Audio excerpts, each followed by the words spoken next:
Olá, sou eu, Rodrigo Barbosa. Que maravilha poder estarmos aqui mais uma vez para meditarmos no Evangelho segundo escreveu Lucas. Hoje, episódio de número 108.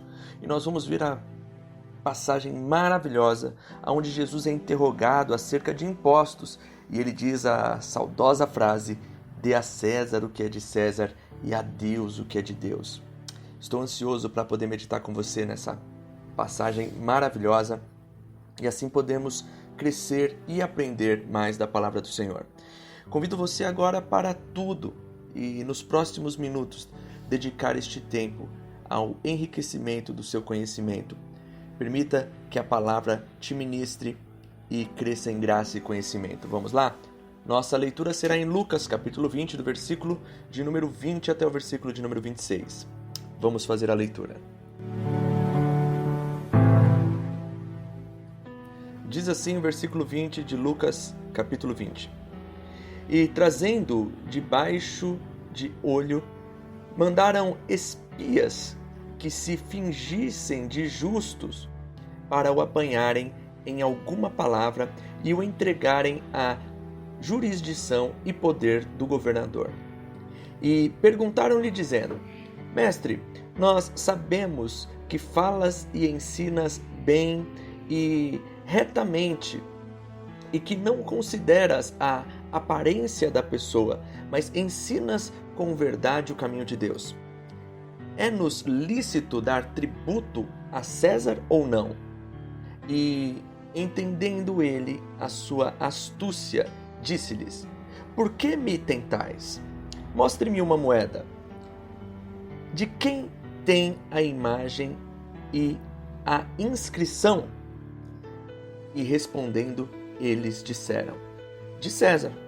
Disse-lhes então: Dai, pois, a César o que é de César, e a Deus o que é de Deus. E não puderam apanhá-lo em alguma palavra diante do povo, e maravilhados da sua resposta, calaram-se. Extraordinária essa passagem e maravilhosa a sabedoria do nosso Senhor. E que possamos meditar hoje nisso e crescermos. O interessante é que aqui eles estão tentando, de alguma maneira, ali os escribas, os mestres, os sacerdotes estão tentando apanhar Jesus em alguma coisa. Mas o Espírito excelente que há em Jesus não deixa nenhum tipo de brecha ou de legalidade para que eles possam acusá-lo ou para que eles possam prendê-lo. Então, eles, já que não conseguiam na parte religiosa acusar Jesus de alguma coisa aqui ou pegar algo de Jesus, tentaram então na parte civil, na parte governamental. Então, eles tentaram fazer uma sinuca de bico aqui para Jesus, mas a princípio eles encontram pessoas, eles pegam pessoas para tentar pegar Jesus com as suas próprias palavras.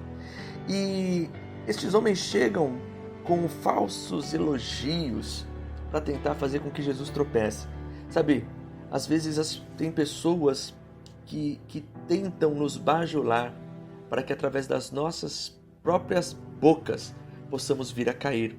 Tome muito cuidado quando você é muito bajulado. Tome muito cuidado quando as pessoas querem te exaltar ou levantar o teu ego, porque aí muitas vezes nós ficamos dispersos, desatentos e nos envaidecemos, e aí acabamos dando motivos e legalidades para nos acusarem e para tramarem coisas ruins contra nós. Eu gosto muito da passagem do livro do profeta Daniel, aonde o rei Dário ele é pego por aqueles governadores ao qual ele tinha instituído para fazer um dito que acabou prejudicando alguém ao qual ele gostava, que era Daniel. Falaram: olha, rei, faça um dito na lei dos Medo e do Persas para que ninguém peça nada a ninguém, a nenhum Deus que não seja ao Senhor durante os próximos 30 dias. E ele foi lá e assinou aquilo numa empolgação.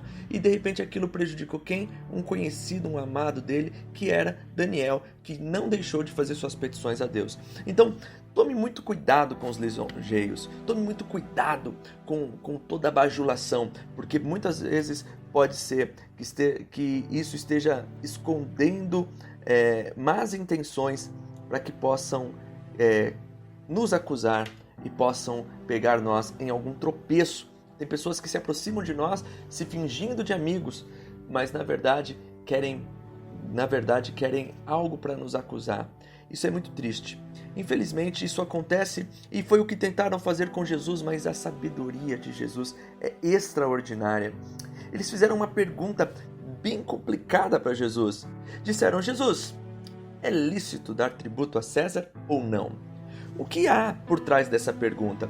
Por exemplo, se Jesus diz que não é legal dar tributos a César porque César nós estamos financiando a adoração de deuses pagãos. O que aconteceria? Eles iriam pegar, denunciar Jesus a Pilatos e Jesus seria preso por rebeldia. E aí, se Jesus dissesse que sim, não, é lícito dar tributos a César, o povo se voltaria contra Jesus. Mas olha a sabedoria do céu, como ela é diferente. Às vezes nós achamos que não temos alternativa, que nós não podemos ter sabedoria, que nós não temos capacidade de ter sabedoria, mas a sabedoria que vem de nós vem do alto. Jesus deixou o Espírito Santo para nós e assim como Ele foi sábio, nós devemos clamar ao Senhor sabedoria e discernimento para que não nós possamos falar, mas o Espírito de Deus dará a resposta certa, temperada, da maneira correta, para que nós possamos, em nome do Senhor Jesus, não tropeçar em alguma palavra. Olha só o que acontece. Jesus, entendendo a maldade e a astutícia desses homens, Ele faz o quê? O que tem na moeda? O rosto de quem está na moeda? O que tem uma moeda dessa? Que imagem é essa aqui? Que descrição é essa aqui? Disseram: de César. Então ele diz: então dai a César o que é de César e a Deus o que é de Deus. Jesus dá uma resposta surpreendente e que nós também devemos parar e pensar um pouco nisso.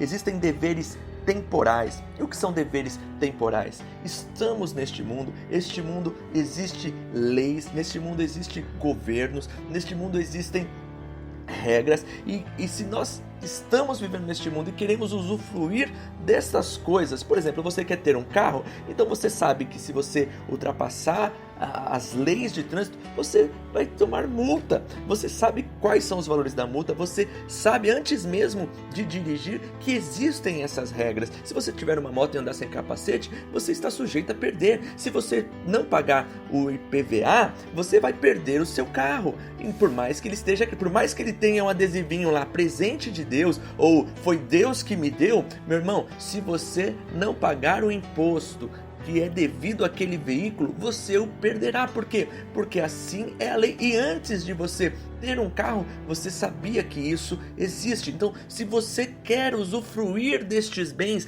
você tem que estar de acordo com as leis que estão sobre estes bens temporais. E tudo o que é temporal está sobre uma jurisdição terrena. E nós temos que estar sujeitos a isso. Nós vivemos sob leis, nós vivemos sob ordenanças e principados e potestades e governos deste mundo. Então, enquanto nós estivermos aqui, nós temos que estar sujeitos a isso e temos penalidades se não assim cumprirmos os deveres com estas coisas. Sabe, se nós entendermos muito bem isso, a nossa vida começa a ter uma vida mais de paz, uma vida com mais tranquilidade, porque às vezes nos revoltamos, mas não adianta. E existem deveres espirituais que cabem a Deus: a honra, o amor, a paciência, a fé, temor, adoração. Tudo isso é o que nós devemos ser a Deus, a obediência devida a Deus, e que isso, lei alguma, homem algum, sistema algum, pode nos impedir de prestar.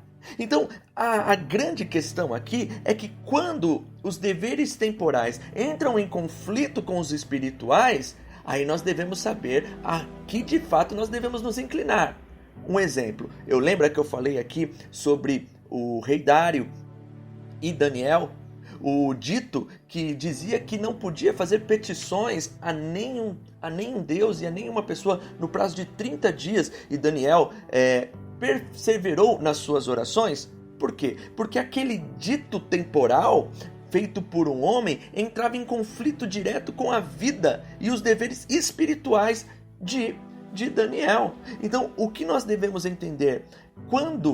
Temos que ter a sensibilidade de quando um dito humano, temporal, ele entra em conflito com as nossas obrigações espirituais a Deus. E maior é Deus sobre as nossas vidas. Você lembra, em Atos dos Apóstolos, quando os discípulos do Senhor são pressionados a parar de pregar o evangelho diante dos sacerdotes, diante daqueles homens ao qual tinham o domínio terreno ali da religião, o que eles respondem? Será que é prudente nós obedecermos a vocês ou a Deus? Então, devemos ter total discernimento do que é temporal e do que é espiritual, sabendo que o espiritual devemos toda a prioridade das nossas vidas, mas que eles, não entrando em conflito, devemos respeitar os temporais. Sim, pense nisso daí. Outra coisa que eu quero concluir aqui: nós devemos pedir para o nosso Senhor sabedoria na nossa língua. Sabe, a nossa língua nos ajuda a nos guardar dos tropeços. Se você não tem a resposta sábia, feche a boca. Se você não sabe como responder os teus adversários, feche a sua boca, porque pela nossa boca nós tropeçamos. Já disse Tiago, que na sua carta maravilhosa, dizendo que aquele que sabe dominar a língua consegue dominar o corpo todo. Devemos pedir sabedoria do céu, sabedoria do Espírito Santo do Senhor, para que possamos ter respostas sábias, não para que possamos criar guerras, nem para que possamos inflamar as pessoas, nem para que possamos nos prejudicar, mas para que possamos mostrar a sabedoria do alto, que vem do Pai das luzes, que não muda. Que o Senhor nos dê essa sabedoria a cada dia, que possamos distinguir o que é de César, o que é de Deus, que possamos, em nome do Senhor Jesus, ter sabedoria na nossa língua e prevalecermos sobre toda acusação, porque maior é o que está em nós do que o que está no mundo. Que o Senhor te guarde, te dê força e sabedoria. Descansa no Senhor e que a paz esteja sobre a sua vida, em nome do Senhor Jesus.